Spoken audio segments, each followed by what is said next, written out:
கர்நாடக அரசுடைய புதிய முதல்வராக இருக்கக்கூடிய சிவகுமார் அவர்கள் சமீபத்தில் ஒன்றிய நீர்வளத்துறை அமைச்சர் பாட்டீல் அவர்களை சந்தித்து காவிரியின் குறுக்கே மேகதாதுவிலே அணை கட்ட வேண்டும் என்று கூறியிருக்கிறார். இது உச்ச நீதிமன்றம் வழங்கிய தீர்ப்புக்கு எதிரானது. காவிரி மேலாண்மை ஆணையம் இதை நிராகரித்திருக்கிறது என்ற உண்மையை நாம் உணர்ந்து கொள்ள வேண்டும். அவர்களுக்கும் உணர்த்த நாம் கடமைப்பட்டிருக்கின்றோம். நாம் கர்நாடகாவுக்கு சொல்ல விரும்புவது, மேகதாதுவில் நீங்க அணை கட்டுகின்ற போது கர்நாடக விவசாயிகளும் பாதிக்கப்படுகிறார்கள், தமிழ்நாட்டு விவசாயிகளும் பாதிக்கப்படுகிறார்கள். அதே சமயத்தில் ஐயா காமராஜர் அவருடைய திட்டத்தின்படி ராசி மணலிலே அணையை கட்டுகின்ற போது இருமாநில ஒப்புதலோடு புரிந்துணர்வோடு ஒரு அணையை கட்டுகின்ற பொழுது அந்த நதி நீர் கர்நாடக விவசாயிகளுக்கு மட்டுமல்ல, பெங்களூரில் இருக்கக்கூடிய மக்களுடைய குடிநீரையும் தீர்க்கும். தமிழ்நாட்டில் தஞ்சை சமவெளி விவசாயிகளுக்கு மட்டுமல்ல, ராமநாதபுரம் தொடங்கி சென்னை வீராணம் குடிநீர் வரை பயன்படுத்தக்கூடிய நம் எல்லோருக்கும் பயனளிப்பதாக இருக்கும். திரு மு தமிமுன் அன்சாரி அவர்கள். மாண்புமிகு பேரவை தலைவர் அவர்களே, காவிரி நதிநீர் உரிமையை பாதுகாக்கும் வகையில நமது சட்டமன்றத்தில் அரசினர் தனி தீர்மானத்தை முன்முடிந்திருக்கும் மாண்புமிகு முதல்வர் அவர்களுக்கு மனிதநேய ஜனநாயக கட்சியின் சார்பில் பாராட்டுகளை தெரிவித்துக் கொள்கிறேன். அரசியல் அணுகுமுறைகள், வேறுபாடுகள் இவற்றையெல்லாம் கடந்து காவிரி உரிமைக்காக இந்த அவையில் இருக்கக்கூடிய நாம் எல்லோரும் ஒரே அணியிலே இருக்கின்றோம் என்ற உணர்வை வெளிப்படுத்தக்கூடிய கடமை இப்போது இருக்கிறது. அதன் அடிப்படையில் நாம் எல்லோரும் ஓரணியிலே இந்த விவகாரத்திலே சிந்திக்க கடமைப்பட்டிருக்கின்றோம். இந்த உலகம் என்பது 71% நீராலும் 29% நிலத்தாலும் சூழப்பட்டிருக்கிறது. ஆனால் உலகம் எங்கும் தண்ணீருக்கான போராட்டங்கள் கடந்த அரை நூற்றாண்டு காலமாக வலுப்பெற்று வருவதை நாம் பார்க்கின்றோம். நம்முடைய இந்திய திருநாடு பல்வேறு இனங்கள், மொழிகள், பிராந்தியங்களை கொண்ட ஒரு துணைக்கண்டமாக இருக்கிறது. இந்த நாட்டிலே நதிநீர் பிரச்சனைகள் எழுகின்ற பொழுதெல்லாம் ஒன்றிய அரசு தலையிட்டு நீதமான முறையிலே தீர்ப்பை வழங்க வேண்டும் என்று நாட்டு மக்கள் எதிர்பார்க்கிறார்கள். ஏனென்று சொன்னால், ஒரே நாட்டிலே வாழக்கூடிய ஒரே நாடாளுமன்ற தத்துவத்தை ஏற்றுக்கொண்ட நமக்கு மத்தியில நதிநீர் பிரச்சனையின் காரணமாக பிளவு ஏற்பட்டுவிடக் கூடாது என்ற அச்ச உணர்வு ஜனநாயக சக்திகள் எல்லோருக்குமே இருக்கிறது. உலகம் முழுக்க பல்வேறு நாடுகளை கடந்து ஒரே நதி பயணிப்பதை பார்க்கின்றோம். உதாரணத்திற்கு வட ஆப்பிரிக்காவை செழுமைப்படுத்திக் கொண்டிருக்கக்கூடிய நைல் நதி எடுத்துக்கொண்டால் 11 நாடுகளை கடந்து செல்கிறது. எகிப்து, சூடான், உகாண்டா, எதியோப்பியா உள்ளிட்ட நாடுகள் பயன்பெறுகின்றன. அந்த 11 நாடுகளை கடந்து செல்லக்கூடிய அந்த நைல் நதிக்கு மத்தியில பிரச்சனைகள் ஏற்பட்டால் அதை தீர்ப்பதற்காக நைல் பேசின் இனிஷியேட்டிவ் என்ற ஒரு அமைப்பு, நிர்வாக அமைப்பு செயல்பட்டுக் கொண்டிருக்கிறது.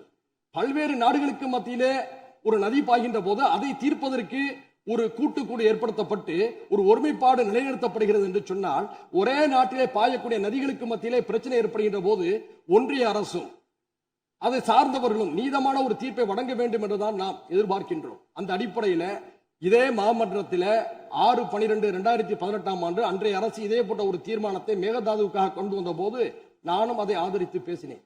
இப்போதும் அதே பிரச்சனை எழுந்திருக்கிறது.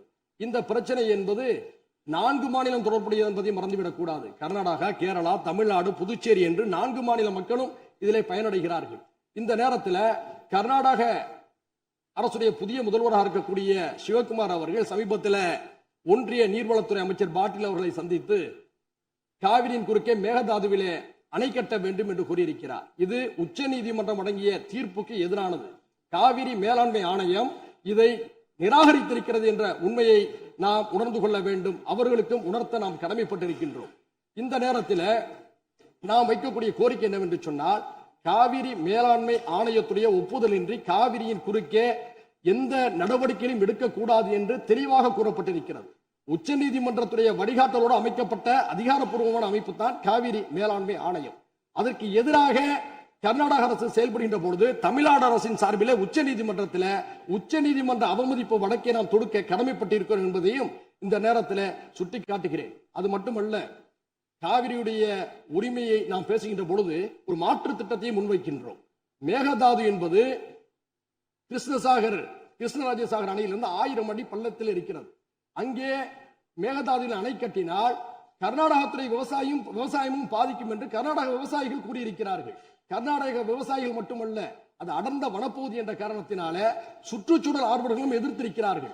இந்த நிலையில் நாம் மாற்று யோசனையாக என்ன சொல்கிறோம் என்று சொன்னால், ஐயா காமராஜர் அவர்கள் முதல்வராக இருந்த போது கிருஷ்ணகிரி மாவட்டத்தில் இருக்கக்கூடிய ராசி மணல் அருகே ஒரு அணையை கட்டலாம் என்று அடிக்கல் நட்டினார். அதற்கான ஆதாரம் இப்போதும் ஒகேனக்கலில் இருக்கக்கூடிய தமிழ்நாடு மின்சார வாரிய அலுவலக கட்டிடத்திலே இருக்கிறது. அங்கே அணை கட்டுகின்ற பொழுது 2 மாநில மக்களும் சர்ச்சையின்றி அந்த நீரை பகிர்ந்து கொள்ளலாம். ஏனென்று சொன்னால் அந்த இடதுபுறம் தமிழ்நாட்டில் இருக்கிறது, அந்த அணையுடைய வலதுபுறம் கர்நாடகாவில் இருக்கிறது. 2 மாநில விவசாயிகளும் அவரவர் விருப்பத்துக்கேற்ப நீரை பகிர்ந்து கொள்ளக்கூடிய ஒரு வாய்ப்பை அன்றைய தினம் உணர்ந்த காரணத்தினால்தான் ஐயா காமராஜர் அவர்கள் அதுக்கான அடிக்கலை நட்டினார். நாம் கர்நாடகாவுக்கு சொல்ல விரும்புவது, மேகதாதுவில் நீங்க அணை கட்டுகின்ற போது கர்நாடக விவசாயிகளும் பாதிக்கப்படுகிறார்கள், தமிழ்நாட்டு விவசாயிகளும் பாதிக்கப்படுகிறார்கள். அதே சமயத்தில் ஐயா காமராஜர் அவருடைய திட்டத்தின்படி ராசி மணலிலே அணையை கட்டுகின்ற போது 2 மாநில ஒப்புதலோடு புரிந்துணர்வோடு ஒரு அணையை கட்டுகின்ற பொழுது அந்த நதி நீர் கர்நாடக விவசாயிகளுக்கு மட்டுமல்ல, பெங்களூரில் இருக்கக்கூடிய மக்களுடைய குடிநீரையும் தீர்க்கும். தமிழ்நாட்டில் தஞ்சை சமவெளி விவசாயிகளுக்கு மட்டுமல்ல, ராமநாதபுரம் தொடங்கி சென்னை வீராணம் குடிநீர் வரை பயன்படுத்தக்கூடிய நம் எல்லோருக்கும் பயனளிப்பதாக இருக்கும். எனவே 2 மாநில மக்களும் நலன் தரக்கூடிய அந்த திட்டத்தை பரிசீலிக்கலாமே தவிர மேகதாதுவில் அணை கட்டக்கூடிய முயற்சி என்பது உச்சநீதிமன்றத்துடைய தீர்ப்புக்கு எதிரானது என்ற அடிப்படையில் இந்த முதல்வர் அவர்கள் முன்மொழிந்திருக்கக்கூடிய இந்த தீர்மானத்தை மனிதநேய ஜனநாயக கட்சியின் சார்பில் வழிமுடிந்து அமர்கிறேன். நன்றி.